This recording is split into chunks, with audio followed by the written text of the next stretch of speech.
পরিচালনা করুন। বিভিন্ন দোকানদার বন্ধুরা তাদের পশ্চাৎ নিয়ে এখানে এসেছেন।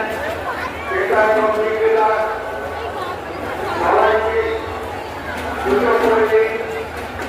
এটা আমি কি বলুন, এটা আমি কি বলুন, সবাইকে সুযোগ দিন। অযথা ভিড় করবেন না, কোন রকম শান্তি শৃঙ্খলার বিঘ্ন ঘটাবেন না। আমি আপনাদের কাছে একান্ত আবেদন জানাচ্ছি, বিশৃঙ্খলা কোনো মতেই আমরা বরদাস্ত করব না। আপনারা সকলেই একটি কথা স্মরণে রাখবেন, আজকে জগন্নাথ দেবের রথযাত্রা। এই রথযাত্রার পূর্ণ লগ্নে আপনার হৃদয়কে উন্মোলিত করুন, আপনাদের বিবেক চেতনাকে জাগরিত করুন, ঈশ্বরের পায়ে থেকে সকলে ভগবানের কাছে প্রার্থনা করুন, সকলের সুখ এবং বন্ধুগণ